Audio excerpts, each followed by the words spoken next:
So I'm Jay Dawes, and I'm here with Elite Sports Services, and have the pleasure of being here with Coach Allen Hedrick today. Coach, really appreciate you taking the time to spend with us and chat a little bit about some of the things that you're doing down here at CSU Pueblo. That you asked me.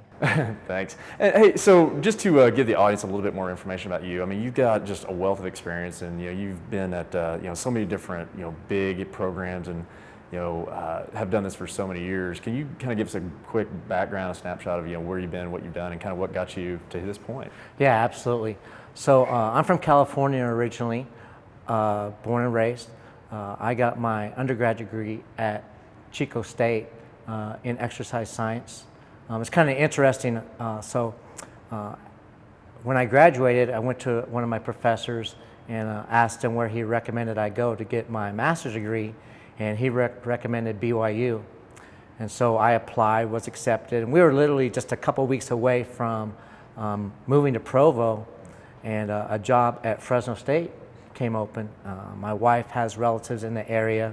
Like I said, we're from California, so it made it much closer for us. And so we went down and I interviewed for the job there and was hired at Fresno State. So I ended up getting my master's degree at Fresno State after being about 2 weeks away from moving to Utah.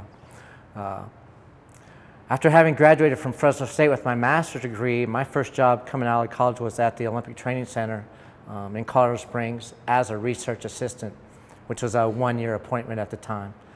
So at the time, my wife and I had 2 kids. We made the move out to Colorado, even though it was a one-year appointment, knowing that having the opportunity to put the Olympic Training Center on my resume would be a huge advantage for me. So we took the risk, thinking that we were going to be moving out to Colorado for a year. But during that time period, the job transitioned from a research assistant to a full-time position, and I was fortunate enough to be offered that job and took the job, and ended up spending 3 years at the training center, which, like I said, was a great experience. Awesome opportunity to work with some very elite athletes. One thing I missed, though, working at the training center is that I never had the chance to ever really watch my athletes compete. The vast majority of their competitions are either nationally or internationally. Very few competitions are ever held at the training center. And for me, as a strength coach, that's one of the rewards of my job, is being able to actually watch my athletes compete. I do a lot of publishing, and at the time there was a pretty extensive sports science library at the training center, and the person who was the assistant strength coach at the Air Force Academy at the time, Kim Goss, also did a lot of publishing, and we met each other at the sports science library at the training center. After a period of time, Kim decided that he wanted to leave the academy, and so he recommended me for the job, and the Air Force Academy called me up, and I went up and interviewed for the job there, and was fortunate enough to spend almost 12 years at the Air Force Academy, the first 3 as the assistant, and then the last 9 years there as the head strength and conditioning coach. Again, an amazing opportunity, a great experience. So like I said, I spent 12 years there. After I left the academy, I went to work for the National Strength and Conditioning Association, which coincidentally is also in Colorado Springs. I've had kind of an unusual career as a strength coach in that I've changed jobs and really haven't had to move very far. Usually in this profession, when you change jobs, you end up moving states. And I've been in Colorado since the early 90s now. Spent about 3 years at the National Strength and Conditioning Association working there. And it was a great job. They were very fair to me financially, but I really missed the coaching aspect of profession. For me, that's what I enjoy doing. When they started the football program at CSU Pueblo, they didn't have a strength and conditioning coach position, and including through that first season. But the second year, they got that position approved. The head football coach, John Riston, called me up, asked me if I would be interested in taking the job down here. And took some convincing of my wife because it was represented a decrease in salary, but she wanted me to be happy. She knew I'd be much happier coaching at the collegiate setting again, and I've been here for about 6 years now. Very cool. And like I said, and that's one thing, Coach, like just from knowing you over the years, like this is where you're at home, and it's so good to see you in this environment. It's just it's fun coming in the weight room when you're coaching. So I'm really excited to see you down here and having so much success with your programs. I mean, last year with football and whatnot. I mean, so last couple years, tell them a little bit about the football team and their standings and whatnot. So they brought the football program back after about a 20-year hiatus. They dropped the program in the 80s for financial reasons. And then about 7 or 8 years ago, they decided to bring the program back as a way to help promote the school, help promote enrollment. So the program has been in existence, I believe, 7 years now. From a success standpoint, it's been a pretty amazing story in that we've now won 4 conference championships in a row. Went undefeated in conference play for 40-some games.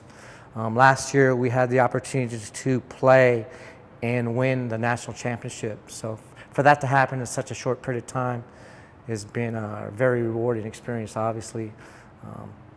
So many coaches, sports coaches, strength conditioning coaches go through their whole career without ever winning a national championship. To have that opportunity, to have that experience was extraordinary. Yeah. No, and like I said, it's great to get to watch it on the news and follow it from afar, as well as, get to know you and kind of see all the success that, you've had here as far as some of the, different training programs that you've implemented, and, some of the things that you've done to help not only improve their performance, but make them more injury resistant as well. And, I think from, just over the years that I've known you, some of the things that, you've had a profound influence on my career and, how I've coached and trained. And, I think some of the things that, really stand out are, your use of dumbbells for the Olympic weightlifting movements. Because, I remember, seeing, a lot of younger strength coaches now like, oh my gosh, I had no idea you could use dumbbells for this stuff. And it just blows their mind. They love it. But that, and then, kind of the use of, odd implements and, different things that you did out at Air Force Academy with the water-filled training devices and things of that nature. So, if you don't mind, can you share a little bit, how did you come up with that stuff? Because that's just, really cutting-edge techniques. So. When I was working as a graduate assistant at Fresno State, the strength coach there at the time, Roberto Parker, mentioned to me that a few years previously, the New York Giants, who were playing in the Super Bowl, came out and trained at Fresno State prior to going down to Southern California to play the game. And while they were in the weight room at Fresno State, the strength coach for the Giants at the time, Johnny Parker, had his athletes performing dumbbell cleans, which I had never heard of before.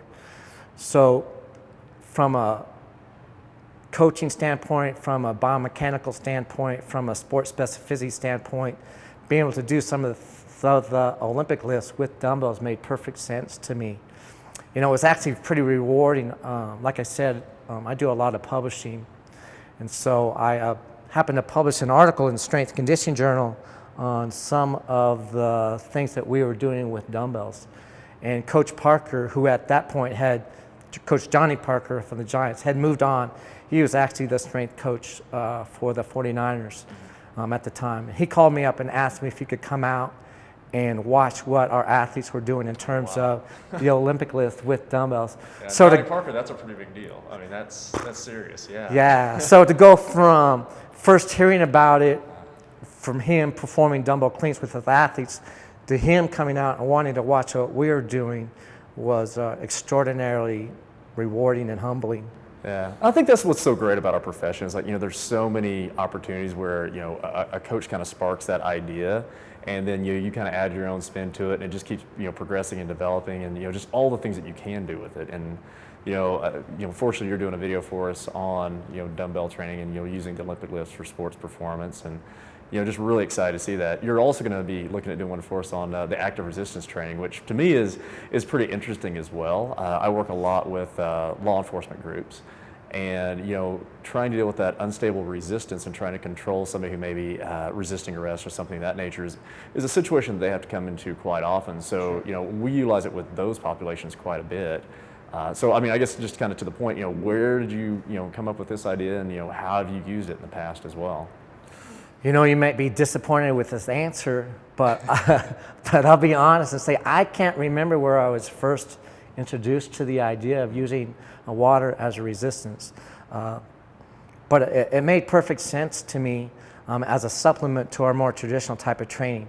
So if you think about the type of resistance that a football athlete, a wrestling athlete, a hockey athlete encounters during competition, it's not a static resistance that a typical barbell or dumbbell provides.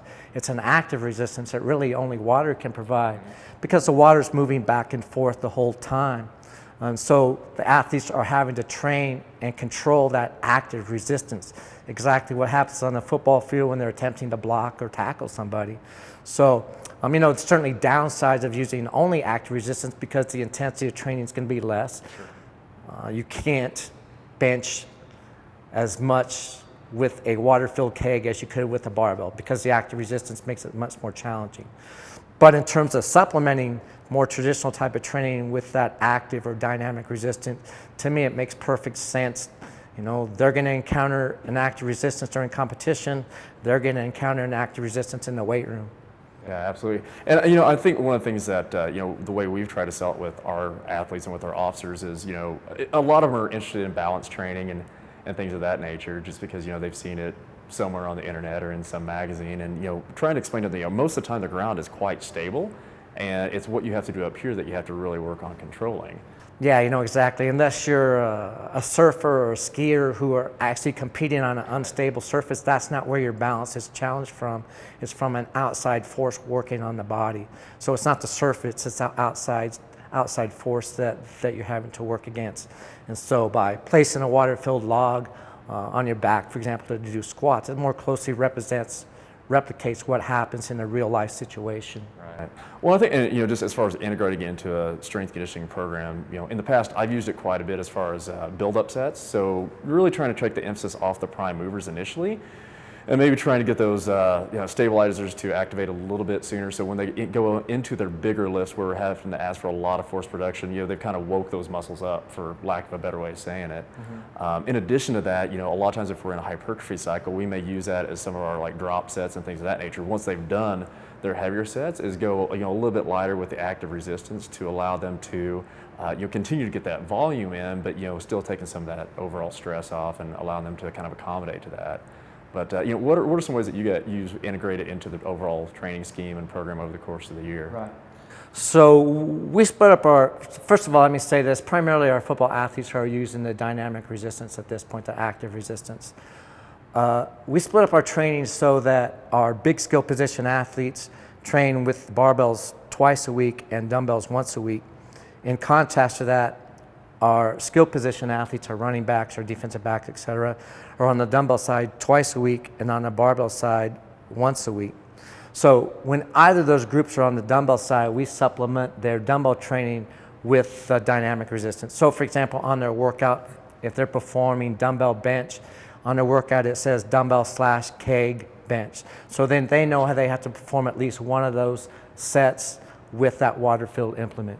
We've recently added the logs as well. So now it says dumbbell/keg/log dumbbell press. So if they're performing 4 sets, at least one of those sets has to be with that water-filled implement as a supplement to their traditional type of training. That's nice. So in that regard, you find that helps with maybe unloading a little bit and kind of switching up the dynamics of the exercise, because overtraining is a big issue, obviously, and if you keep doing the same thing over and over again, you start running into those little repetitive type injuries and stressors and things of that nature. And I know, maybe adding the different forms of resistance in there kind of help ameliorate some of those potential issues as well. Yeah, certainly, and probably not only physiologically but psychologically, in that they don't have to perform that same exercise over and over and over again. So they have the opportunity to perform it with a dumbbell, with a keg, with a log. So we're giving them that variety into their training program. Yeah, and it's cool that you give them some options too, because I think that's one of the things that ultimately for buy-in is if they feel like they have a little bit of control over that, that probably helps as far as, again, with morale and attitudes and things like that. Yeah, and the other thing, and I think that it bears mentioning, is that one thing I really try to emphasize as a strength conditioning coach is not just tell my athletes what to do, but why to do it. So when we're using the water-filled implements, I'll take the time to explain what the benefit is. So it's not just like, I have to go perform this one set with the water, and I'm not really sure why. But if they have an understanding of what the benefit is, my feeling is they'll buy into what we're asking them to do more effectively. So I tell my athletes all the time, if you ask me 1,000 questions, I'm going to answer 1,000 questions for you. Right. The better you understand why we're trying to do what we do, the better you're going to buy into what it is that we're attempting to get done. Right on. And then one other implement I want to talk to you about, because as far as tire flips and things like that, I remember, when I first saw, the tires that you guys utilize, you actually had the weights or the rack built in the center of it where you could actually add and load those tires to a greater extent. You know, I think again, like some of the things you've done are just so incredibly innovative and just way cool. It makes me feel completely inadequate, but you know, with no comment on that. So, but looking at that, you know, as far as like with the tires and utilization of those in a training program, you know, how do you guys incorporate those types of, you know, non-traditional implements in, you know, in addition to like the active resistance and the Right. So the same thing applies on our dumbbell days. When the athletes are performing any of their dumbbell Olympic lifts, on at least one of those sets, they're going to come over and flip the tire. You know, the movement pattern, you're getting triple extension at the ankle, knee, and hip with the Olympic lift. Same exact thing occurs when you're flipping the tire. So it's a replication of the movement pattern that we're trying to develop. The other thing that I like about flipping the tire as compared to just performing a normal clean with a barbell or a dumbbell is that the movement pattern becomes horizontal in nature rather than just vertical. Yeah, so just like driving off the line or something like that. Yeah, exactly. So we'll have our athletes flip the tire and then run through it. So they don't stand and watch the tire flip. They flip the tire, and as the tire's flipping over, they run through it. You know, again, for using football as an example, most of their movements are horizontal in nature, not vertical in nature. So we can more closely replicate what's happening out there on the football field.